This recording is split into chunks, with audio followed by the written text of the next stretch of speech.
اعوذ باللہ من الشیطان الرجیم بسم اللہ الرحمن الرحیم۔ ویورز السلام علیکم۔ ویورز میں ہوں آپ کا میزبان سید احمد سمیع اور آپ دیکھ رہے ہیں سید احمد سمیع یوٹیوب چینل راولپنڈی اسلام آباد سے۔ ویورز آج سب سے پہلے تو بات کروں گا کہ شہباز گل کے مسئلے کے اوپر کہ شہباز گل کو کل عمران خان صاحب ملنے کے لیے گئے تو وہاں پہ پولیس نے ان سے ملنے نہیں دیا ہے، بلکہ وہاں پہ پرزنر میں نے آنسو گیس کے شیل اور لاٹھیاں وغیرہ منگا لی۔ یعنی کہ دیکھیں ایک اسپتال کے ماحول کو بھی متنازع بنانے کی کوشش کی گئی۔ یہ مجھے سمجھ نہیں آ رہا کہ یہ امپورٹڈز جو ہیں یہ کیا کرنا چاہ رہے ہیں اس ملک کے ساتھ۔ دوسری بات یہ کہ آج مطلب جسے کہتے ہیں آج ایک ریلی کی کال دی تھی عمران خان نے، کل ہی دے دی تھی، تو آج اس کے اندر لوگ جو ہیں وہ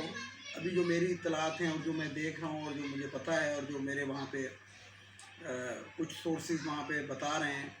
کہ بہت بڑی تعداد جو ہے وہ وہاں پہ جمع ہو گئی ہے۔ اب ویور اس بات کو اسی جگہ پہ رکھ دیتے ہیں ذرا سی۔ میں آپ کو یاد دلاؤں کہ جب یہ ریجیوم چینج آپریشن ہوا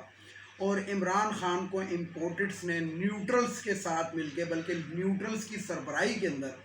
جب اقتدار سے علیحدہ کیا، تو میں نے اس وقت کہا تھا کہ عمران خان صاحب اس چیز کو طول مت دیجیے گا۔ اگر آپ نے اس چیز کو طول دیا تو یہ جو ہے آپ کے سر کے اوپر مزید چڑھ جائیں گے۔ اگر اسی وقت حالانکہ عمران خان صاحب چاہتے تو اسی وقت یہ بہت کچھ ہو سکتا تھا۔ اگر عمران خان صاحب اسی وقت عوام کو کال کر دیتے تو میرا خیال ہے کہ اسلام آباد میں نیوٹرلز کی اور امپورٹڈس کی کوئی جگہ نہیں بچنی تھی۔ وہاں پہ اتنے لوگ جسے کہتے ہیں کہ پی ٹی آئی کے، یا آپ یہ کہہ سکتے ہیں کہ محب وطن پاکستانی وہاں پہ آ جاتے، لیکن عمران خان کو لوگ گولیاں دیتے رہے، خاص طور پہ نیوٹرلز گولیاں دیتے رہے، اور جس کی وجہ سے وہ اقتدار کو، یعنی کہ یہ ایک طریقہ ہے اقتدار میں گھسنے کا کہ آپ جو ہے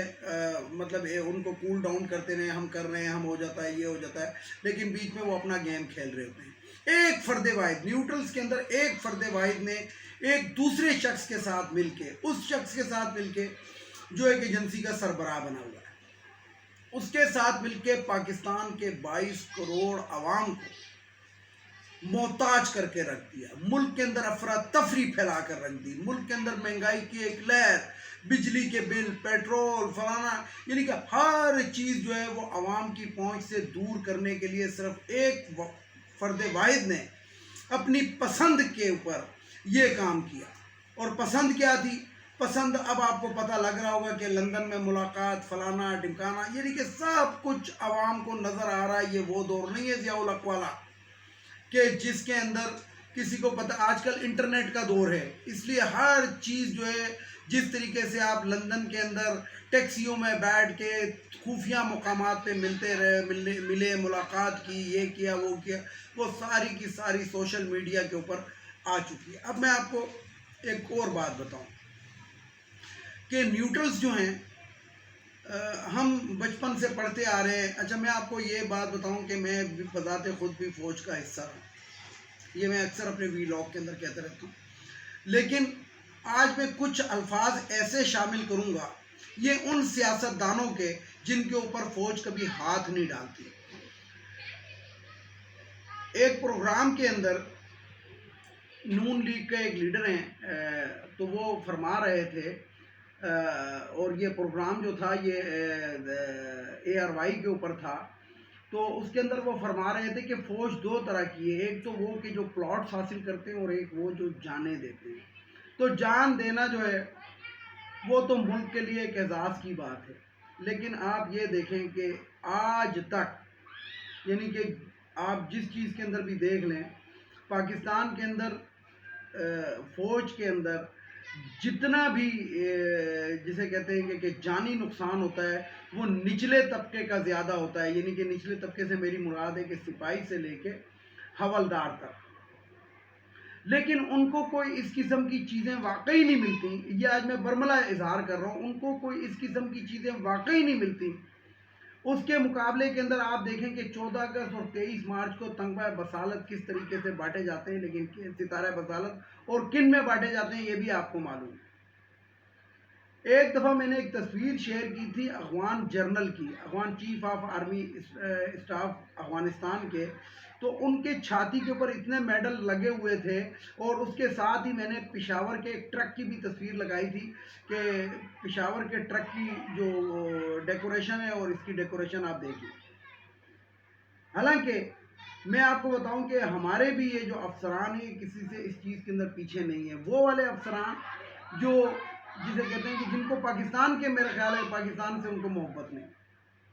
غیر ملک سے بھی اعزاز ملتا ہے، ادھر سے بھی ملتا ہے، ادھر سے بھی ملتا ہے، زمینیں بھی ملتی ہیں، army welfare army housing scheme کے اندر جناب پلاٹ بھی ملتے ہیں، بنگلے بھی ملتے ہیں، فلیٹ بھی ملتے ہیں، سب کچھ ملتے ہیں، اور اس کا آفٹر شاک کیا ہے، یعنی کہ اس کا نتیجہ کیا ہوتا ہے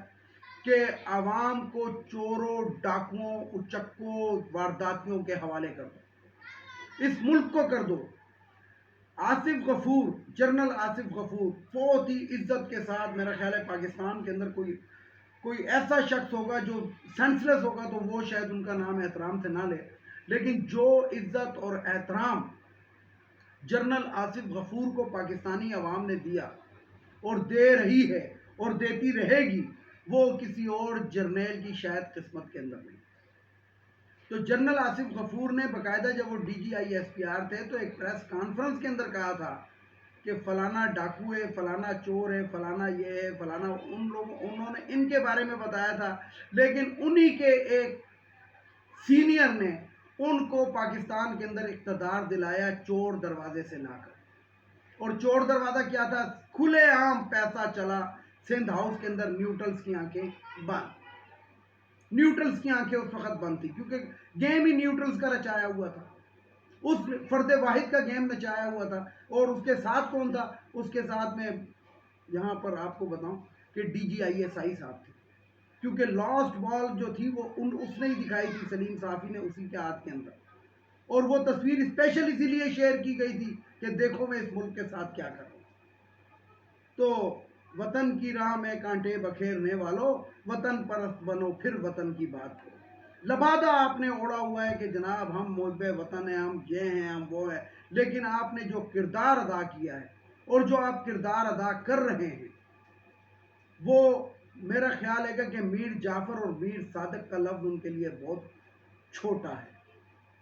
بہرحال بات کرتے ہیں ذرا ایک اور بھی، وزیر اعظم ویسے تو میرے منہ سے نکلتا ہی نہیں ہے، شہباز شریف کے لیے تو وزیر اعظم نکلتا ہی نہیں ہے، تو میں پھر یہاں پہ کہوں گا کہ کرائم منسٹر پاکستان شہباز شریف نے آج بجلی کے بلوں کا نوٹس لیا۔ یہ ایسے ہی نوٹس ہے جو مریم نواز صاحبہ نے پیٹرول کی قیمت بڑھنے پہ لیا تھا، یہ ویسے ہی نوٹس ہے جو وہ جو بھگوڑا ایک لندن کے اندر بیٹھا ہے، اس نے کہا تھا کہ پیٹرول کی قیمت، اور وہ جناب پریس وہ لائیو وہ چھوڑ کر چلے گئے، یعنی کہ ٹی وی نے بہت، اور میڈیا نے جو لائٹ مائنڈڈ میڈیا ہے گا اس نے بہت وہ اچھالا تھا کہ نواز شریف اس بات سے ناراض ہے، لیکن ہوا کچھ بھی نہیں۔ اسی طریقے سے یہ جو ہے زہر کی گولی جو ہے، یہ کرائم منسٹر جو ہے زہر کی گولی چینی میں لپیٹ کے عوام کو دینے کی کوشش کرے گا کہ ہم نے یہ کر دیا۔ اچھا میں آپ کو ایک بات بتاؤں بڑے تواتر کے ساتھ کہ نون لیگ کی حکومت کا ایک وتیرہ،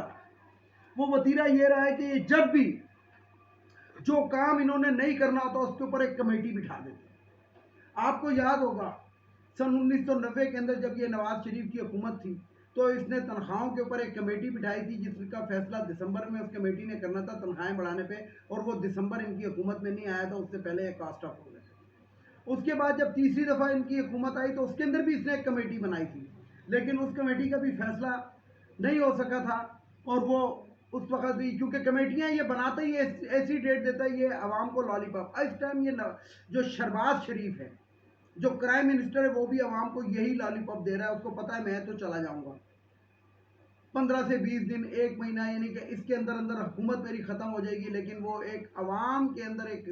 ویو بنانے کے لیے کہ جناب میں نے کمیٹی بنا دی ہے کہ جو بجلی کے بلوں میں عوام کو کم ترین، اگر عوام کو تم نے کم ترین نرخوں پہ بجلی دینی ہے تو اس میں کون سا مسئلہ ہے؟ ابھی اعلان کرو۔ لیکن بات یہ ہے کہ میٹھا میٹھا ہپ ہپ اور کڑوا کڑوا تھو تھو، اور عوام کے لیے صرف کڑوا ہے، لیکن اس کو اوپر ذرا سی شکر یا چینی ڈال دی جاتی ہے کہ عوام سمجھے کہ میٹھا ہے۔ اور یہاں پہ وہی لوگ پھر پاکستان کے عوام کا بھی معیار آپ کو پتہ ہے، کھاندہ ہے تو کھلاندہ بھی ہے، یہ تو ان کا معیار ہے۔ تو کھاتا کیا تھا؟ کھلاتا اپنے بیٹوں کو تھا،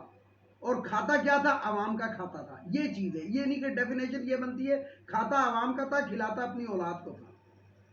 ان لوگوں کا 20 یعنی کہ آج سے 40 سال پہلے آپ ان کا بیک گراؤنڈ دیکھیں تو کچھ بھی نہیں تھا، اور اب ملوں کے فیکٹریوں کے جو مالک بنے وہ کس طرح بنے یہ ان سے مت پوچھو. مریم صفدر جو ہے وہ $1 بلین جو ہے $10 بلین جو ہے وہ ڈکار جاتی ہے، کہتی ہے حکومت اس بارے میں مجھ سے پوچھنے والی کوئی نہیں، جو مشل اوباما نے دیا تھا. حمزہ شہباز کہتا ہے میرے اکاؤنٹوں میں جو پیسہ آتا ہے وہ مجھے نہیں پتا کون ڈال دیتا ہے، کسی غریب کے اکاؤنٹ میں آج تک نہیں آئے. اور جن غریبوں کے اکاؤنٹ نکلے تھے آصف علی زرداری وہ جو جس کے اندر انوالو ہے، ان غریبوں کو ان اکاؤنٹوں کا صرف نام پتا ہے کہ یہ ہمارے اکاؤنٹ تھے، لیکن اس کے اندر پیسے وہ نہ نکال سکتے تھے، نہ ان کے پاس کوئی کتاب تھی، نہ وہ تھی، ایک فیک اکاؤنٹ تھے. یہ تمام چیزیں عمران خان نے پکڑی، اور اسی کی وجہ سے آج اس کو یہ سزا مل رہی ہے. وہ عوام کے لیے چاہتا تھا کچھ کرنے کے لیے، تو اس کو آج یہ سزا مل رہی ہے. کیونکہ اب جو ہمیں نظر آ رہا ہے، جو میں آپ کو بتا رہا ہوں، جو سارا میڈیا آپ کو بتا رہا ہے، وہ والا میڈیا کے جو زبردست اور سمجھدار طبقہ ہے، وہ آپ کو یہ بتا رہا ہے گا کہ جناب جو ہمارے لوگ ہیں، جو ہمارے مقتدر حلقے ہیں، جو ہمارے نیوٹرلز ہیں، ان کو جن کو ہم محب وطن سمجھتے تھے، اور پھر وہ آگے سوالیہ نشان لگائے. تو کیا وہ محب وطن ہیں؟ اگر محب وطن ہیں تو ان حالات کے اندر ان کو کیا کرنا چاہیے تھا، اور یہ حالات جس وجہ سے پیدا ہوئے اس کی سرکوبی کرنی چاہیے تھی. ویڈیو کو لائک کریں، شیئر کریں، سبسکرائب کریں، بیل آئیکن کے بٹن کو ضرور دبائیں تاکہ میری نیکسٹ ویڈیو آپ کو مل سکے. اس کے ساتھ ہی اجازت چاہتا ہوں تمام دیکھنے والے سننے والوں کو. خدا حافظ. اور آخر میں وہی نعرہ، پاکستان زندہ باد.